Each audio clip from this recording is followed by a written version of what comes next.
A nationwide substitute teacher shortage being felt here locally. How Ball State is helping. The latest autopsy in the death of an infant kidnapped in Ohio. What the cause of death was.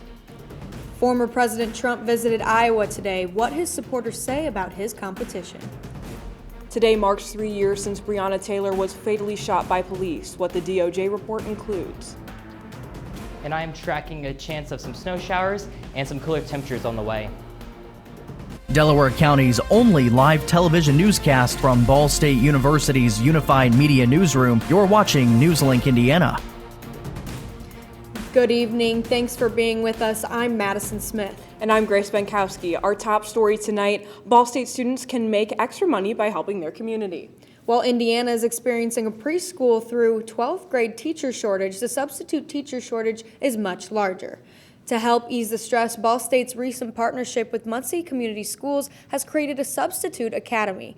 In an email sent out to Ball State students, it details how requirements for substituting in Indiana are at a level where any student with any major attending Ball State is eligible. The academy will help Ball State students become familiar with the process and be more comfortable in the classroom. Plus, you'll get paid. More information will be available tomorrow and Wednesday night at 4. Sessions will be in room 269 in the Letterman building. And transitioning to weather today, we saw a bit of a roller coaster. I swear I saw it rain, snow, and the sun was shining today. Yes, I experienced a lot of snow today. I couldn't tell if I was cold or not, but there sure was a lot of snow. So definitely, we'll turn it over to Hunter to see if this is going to go for the rest of the week. Yes, it really wasn't a pleasant day out there, especially coming back from spring break. But looking at that regional radar here, we are tracking some snow showers that came off of Lake Michigan today due to that upper level low system. But looking to those current temperatures, it is 32 degrees in Muncie, and farther south in Evansville, it is 35 degrees. Now, what am I tracking here? We are tracking some flurries tonight, some milder temperatures midweek, but also some rain chances for your Thursday. I have more in my full forecast. Thank you, Hunter. An Ohio coroner has released an autopsy report on an infant who was kidnapped last December but died in January. 6-month-old Kyair Thomas died on January 28th, a little over a month before he and his twin brother Kaysen were allegedly kidnapped in Columbus while their mother was picking up a food order. Kaysen was found inside one of the stolen cars in Indianapolis, and Kyair was later found abandoned near the Dayton airport. The newly released autopsy ruled that Kyair's death was from, quote, sudden unexplained infant death after he was placed face down on an adult bed with excess bedding and pillows unsupervised. The examination revealed no evidence of trauma, foul play, abuse, or neglect, according to the coroner's office. Columbus police say the suspect, 24-year-old Nala Jackson, was taken into custody and is now facing state and federal charges for the alleged kidnapping. In your national headlines, President Joe Biden reassured Americans and the markets that the country's banking system is safe. Biden outlined steps taken by the federal government to protect customer deposits and try to contain a potential crisis. Karen Caffa reports. President Joe Biden trying to instill confidence in the American banking system after Silicon Valley Bank collapsed and Signature Bank was shut down by regulators, both within days of each other. Americans can have confidence that the banking system is safe. Biden said customers of the failed banks would have access to their money Monday. The funds coming from the Federal Deposit Insurance Fund, which banks pay into, and not from taxpayers. Biden also said investors took a knowing risk in the failed banks and would not be protected, and the bank's leaders fired. Silicon Valley Bank was little known to most Americans outside of the startup world before depositors hastily withdrew $42 billion last Thursday in a classic bank run amid anxiety about SVB's financial health. The Biden administration's plan was relief to customers like Stefan Kalb. It's odd to think about it now, but just even a week ago, Silicon Valley Bank was the gold standard. We are expecting Silicon Valley Bank to be around. On Sunday, New York state regulators seized Signature Bank, a big lender to the cryptocurrency industry. Fears of other regional banks on the brink are raising eyebrows about how they're regulated, with less stringent rules than those put in place for the major financial institutions after the 2008 financial crisis. The problem is, because of those regulations, a lot of the business they were doing has migrated to the less regulated parts of the financial sector, which are now pretty big. Meanwhile, the Securities and Exchange Commission said Monday it's on high alert for any misconduct amid the recent banking turmoil. In Washington, I'm Karen Caffa. Florida Governor Ron DeSantis hasn't declared he's running for president yet, but he's already seen as a strong Republican contender for a White House bid. His biggest primary competitor would be former President Donald Trump. Several voters at a Trump event in Iowa today said while they do like DeSantis, Trump is the candidate for them. I think true Trump voters are going to stay with Trump. He's already proven himself, so we know what he's capable of doing. And Ron DeSantis, he's an awesome governor. I love him as the governor. I just think it's not his time. Maybe in the next, after 2024, maybe then. Because Trump's got the words that I like. And it feels like that when he's talking, he's not talking to them. He's talking to you.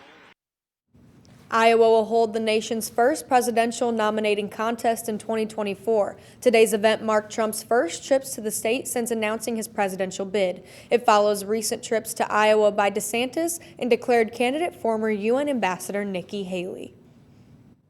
Former President Trump will not be testifying before a New York grand jury investigating the Stormy Daniels hush money scheme. The grand jury is looking into Trump's alleged involvement in a scheme to pay hush money to Daniels, an adult film star who says she and Trump had an affair. Trump has denied this relationship. His lawyer says the $130,000 payment made to Daniels via Trump cohort Michael Cohen is an issue of extortion. Prosecutors allege Cohen paid the money to Daniels just days before the 2016 election and was reimbursed by Trump. They're considering whether to charge Trump with falsifying business records of the Trump Organization in connection with the payment and whether Trump's actions could be a violation of campaign finance laws. Trump's lawyer denies both of these accusations. Today marks 3 years since Breonna Taylor was fatally shot by officers delivering a no-knock warrant to her home in Louisville. The shooting helped fuel the Black Lives Matter movement. The Department of Justice issued a scathing report that criticized Louisville police. Over the weekend, loved ones and supporters gathered, and her aunt thanked federal authorities for that investigation. It's not a time to be silent. If we want any change, what we've been out here advocating for equal rights, equal opportunity, transparency, the time is now. The report pointed a finger at institutionalized racism in Louisville's police force. It accused the department of using excessive force and, quote, an aggressive style of policing against black people. It also urged Taylor's supporters to keep fighting in her name. A startling trend for hate crimes in the U.S. New FBI data shows reported hate crimes increased by nearly 12% in 2021. Some 12,000 people were victims. 65% were targeted because of their race or ethnicity, 16% for sexual orientation, while 14% were targeted because of their religion. And these statistics are still incomplete. Many law enforcement agencies haven't submitted reports to the new National Incident-Based Reporting System. Senior FBI officials also say hate crimes go largely unreported. If you're ready to invest and don't know where to start, we have the tips. And you might want to get some extra sleep before your next vaccine appointment, how this can change the impact. All this and more after the break.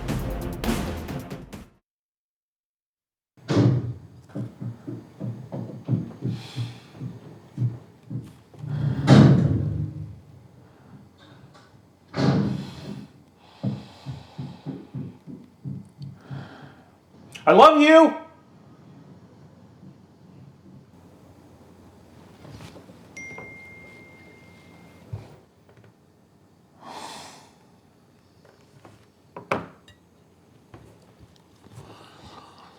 Prescription drug pricing points to corporate Freedom of the press is about your right to know.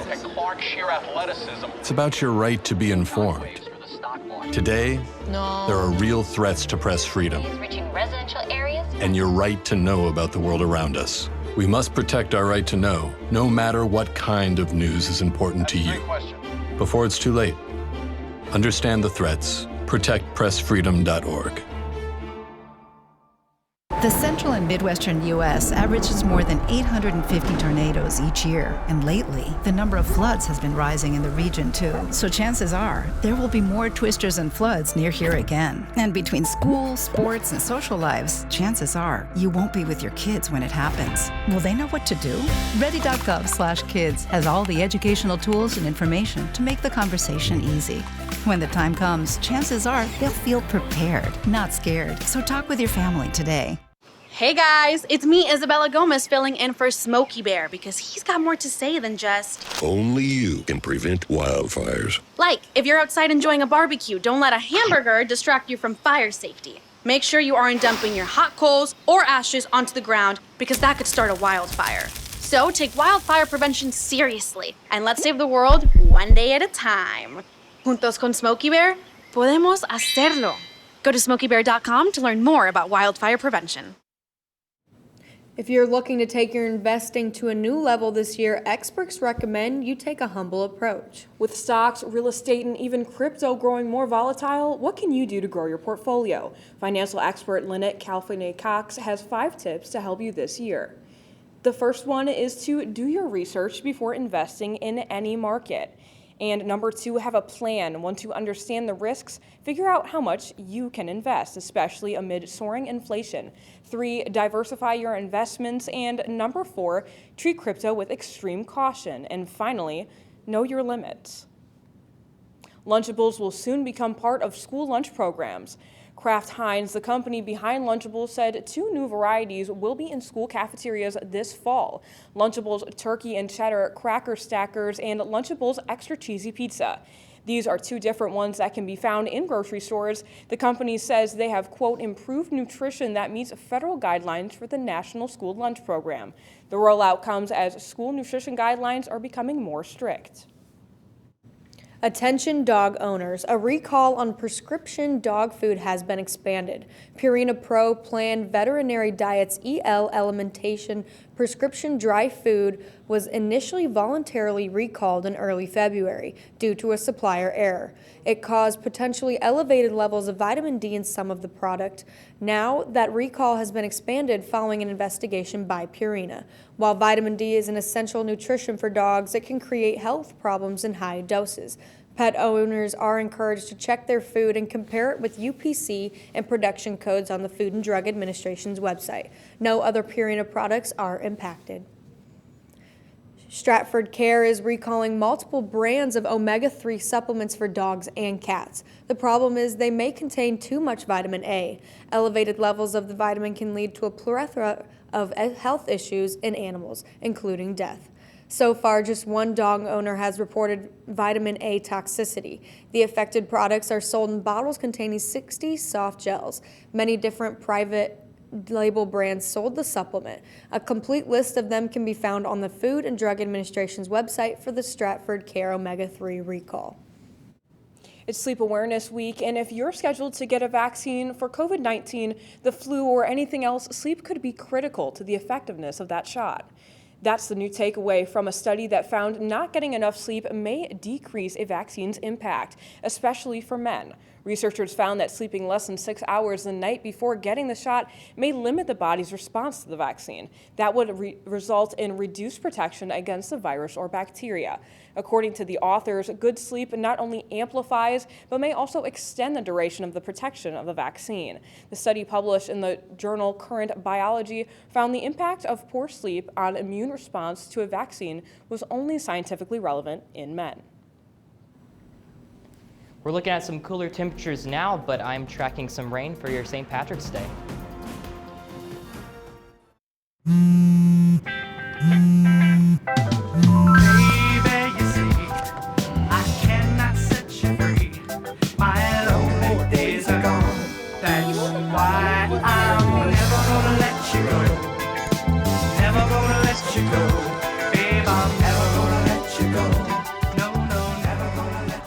Here you go. Thank you. Thank you.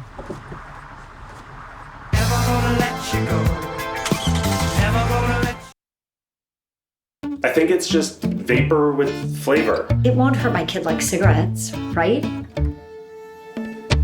Vaping is safer than smoking, isn't it? there's really not even that much nicotine in them, right? My kid? My kid knows it's dangerous. Get your head out of the cloud. Today, nearly 8,000 kids will start vaping, maybe even yours. Learn about the dangers at talkaboutvaping.org. Emotes say a lot, but they can't say it all. Think your guildmate is struggling? Try these dialogue options.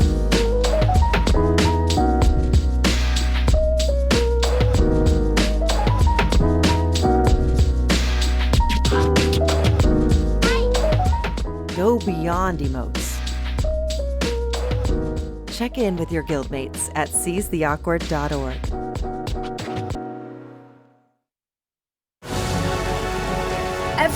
Every day, Millions of people are connecting and even though we're overcoming obstacles, Watching each other's backs. and banding together. we should still make an effort We should still make an effort. to get to know each other. On a deeper level. Father, Cosplayer, mentor. actor. It's time we take a step forward It's time we take a step forward. Come together. and discover How accepting our differences can make us stronger. Millions suffer from seasonal allergies in the U.S., and a new report finds climate change is likely leading to a longer pollen season and worsening allergies. According to a new Climate Central report, weather and climate trends are worsening allergy season. The data shows earlier spring and longer periods of freeze-free days for parts of the U.S. have meant that plants have more time to flower and release allergy-inducing pollen. The CDC says people with respiratory illnesses like asthma may be more sensitive to pollen. Exposure has been linked to asthma attacks and more people being admitted to the hospital for respiratory problems. Now let's hand it over to Hunter and see what he has to say about weather. Of course, today is one of those days that you're not just want to be outside right now because it is 32 degrees in Muncie, 33 in Bloomington, and also 33 in Terre Haute here. And we are experiencing still those snow showers from Lake Michigan due to that upper level low system that we had, in which this will continue throughout most of your evening actually as it exits the state. But for the next 8 hours here, we are tracking those temperatures steady in the upper 20s and will continue throughout the night into tomorrow morning. Now for tonight though, we're going to have a low of 26 degrees here. Winds northwest 10 to 15 miles per hour, but with these snow showers, especially the heavier pockets, we could see reduced visibility. So I would be careful if you are traveling in those conditions, you just never know when these snow showers develop here. But with this precision cast here, you see those lines of showers are developing and will be persistent through tonight until tomorrow around noon. And it actually eventually exits the state, bringing mostly clear skies for your Tuesday. Now looking at tomorrow, like I said, for your morning rush, we will have those snow showers that will continue through the day with winds 10 to 15 miles per hour from the northwest. But you're going to end for your evening commute with a high of 36 degrees with some peaks of sunshine, which is especially great after a crappy Monday that we had with all those snow showers. But looking at a precision cast here, we are tracking yet another system here in which we will have rain this time, in which we could potentially see some snow showers for your Friday commute. But again, this will not really impact your St. Patrick's Day, as this will continue to exit the state, bringing cooler temperatures and some overcast sky for your Saturday. Now, as well for the next 6 to 10 days, majority of the country is tracking below average temperatures, especially in the deeper south areas.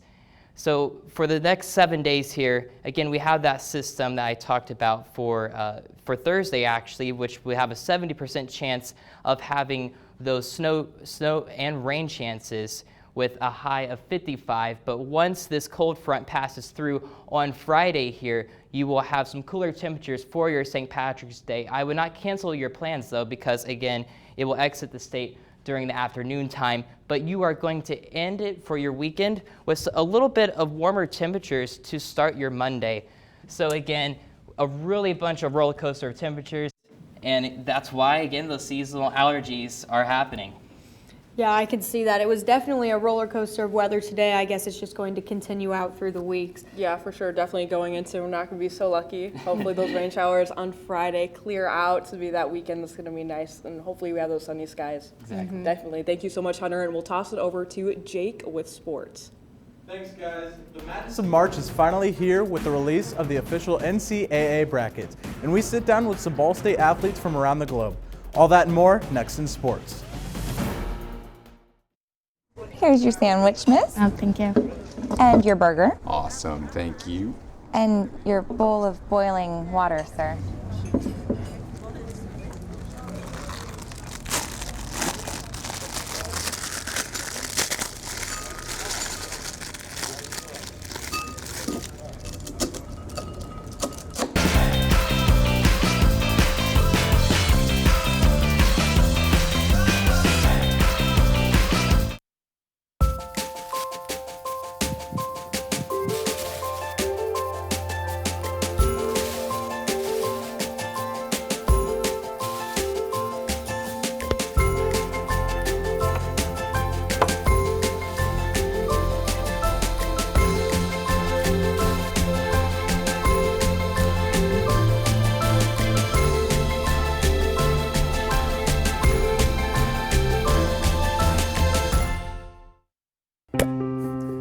After retiring from the NFL, I've been able to spend a lot more time coaching my daughter's basketball teams. It's something I love to do.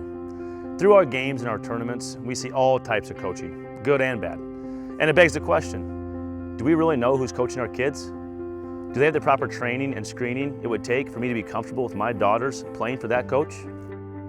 Our Youth Basketball Association made the decision to use trusted coaches to screen and train all of our coaches. I'm a trusted coach. Are you? So if one cat has 4 kittens who reproduce every 6 months, how many cats will there be in 5 years? Who's got it? Is this... What is that? Seriously? Who threw that? Cats are terrible at math, but they sure do multiply. Please spay, neuter, and adopt. The solution is 10. Welcome back to NewsLink Indiana. I'm Jake Garcia with sports. It's that time of the year again for the NCAA men's and women's March Madness tournaments. Both of the brackets being released to the public last night. The top seeds in the men's tournament include Alabama, Houston, Kansas, and Purdue, while the women's bracket will include South Carolina, Indiana, Virginia Tech, and Stanford. The round of 64 games for both tournaments will take place later this week, with the men's bracket starting off on Thursday and the women's to follow on Friday. While most college students stay within their country's borders for school, some of Ball State's very own athletes cross the oceans to be here in Muncie. NewsLink Indiana's Brandon Beeman talks with a few Cardinal International students about their decision to join the flock. While most Ball State athletes make Muncie their home away from home, for some, home is a little farther away. Ball State is host to many international athletes from all over the world. These Cardinals begin their collegiate career in many forms within the recruiting process.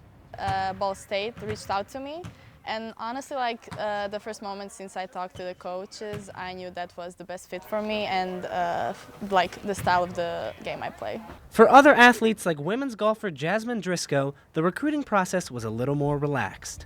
Sent some emails out, and then whoever replied I had a chat with. Ball State has many draws for potential signees. Another women's golfer, Madeline Boyd, feels Ball State was the right choice for her for a number of reasons. I really like the whole atmosphere. I like the size of the campus. The courses that I wanted to take this year. It's just a good fit.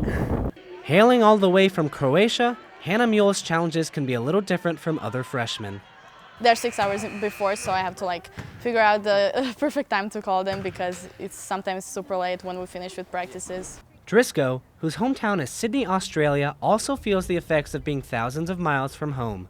It was a bit hot out when we first played golf, so I was struggling to, be fit for the last couple holes, stay in there. And then probably the driving on the other side of the road, when I'm walking, I don't know which way to look. And I've almost got run over a couple of times. Maddie has to stop me sometimes on the road. Although there are many changes in these athletes' lives, Madeline Boyd finds a way to keep some of her home traditions alive. I still listen to the same music before I tee off. My favorite artist is Taylor Swift, so I still listen to her. before every tournament and in the car, but other than that, just a few drills that I grew up doing and my previous coaches taught me when I was younger.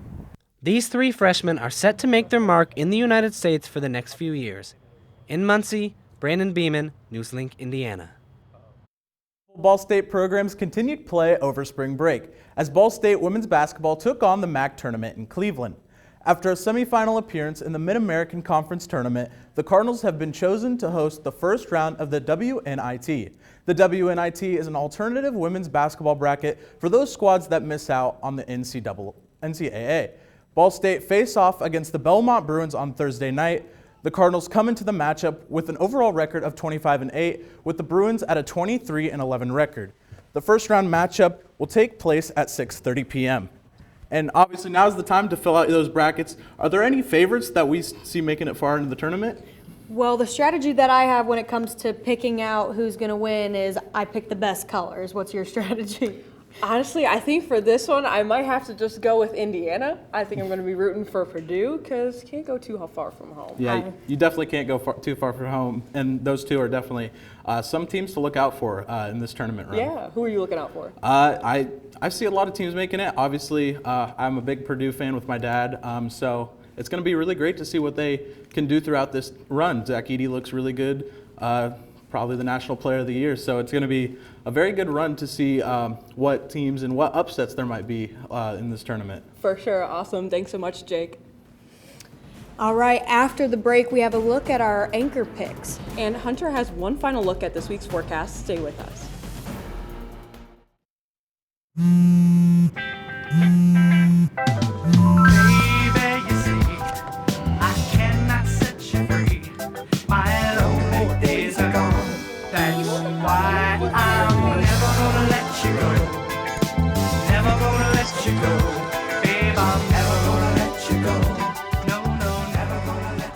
Here you go.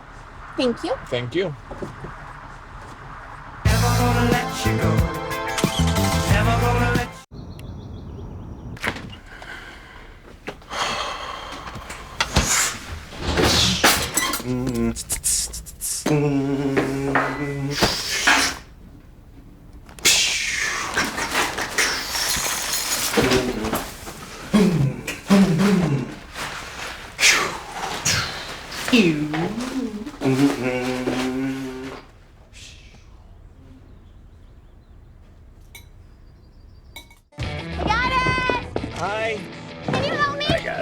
Thank you. No problem.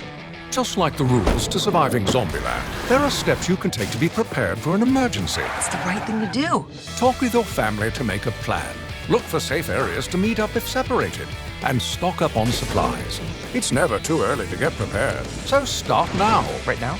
Right now. You can't predict emergencies, but you can be ready. You're welcome, America. Visit ready.gov today to learn more. Jordan knows he shouldn't eat this entire bowl of nachos, but tonight he's earned that right. Because a few hours ago, in the middle of happy hour, he recognized a sign. Not from the gods or a bolt of lightning, but from a double heart, a kissy face, and a fourth ha in ha ha ha. That's when Jordan knew he was buzzed. So when it was time to go, he got a ride home instead of driving. Be a legend like Jordan. Recognize your buzzed warning signs and get a ride home. Buzz driving is drunk driving. The live-action movie The Little Mermaid is one of the most anticipated movies of the year and had just released its trailer at the 2023 Oscars last night.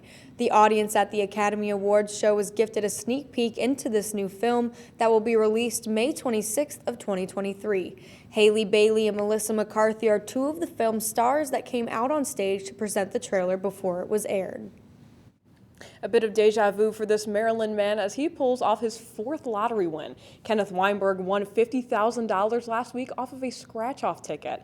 It's the fourth win of $50,000 or more for the Howard County man. He says he buys scratch-off tickets almost every day. This time he plans to use his winnings to pay for some remodeling projects at home. And hopefully Muncie can stay lucky with a sunny weekend. Hunter? Yeah, of course, we are again looking at those snow showers that are going to end by tomorrow morning, but we are tracking those rain chances for Thursday into Friday with having a mix of snow in between. But again, a pretty nice St. Patrick's Day and cooler temperatures for your weekend. But but a slight warm up for your Monday. But again, it's pretty decent weather here for March, at least cooler temperatures coming at least. Thank you, Hunter. That's all tonight for NewsLink Indiana. Be sure to join us again tomorrow night at 9, streaming live on the NewsLink Indiana Facebook page. And for news anytime, anywhere, go to ballstatedaily.com. Have a great night.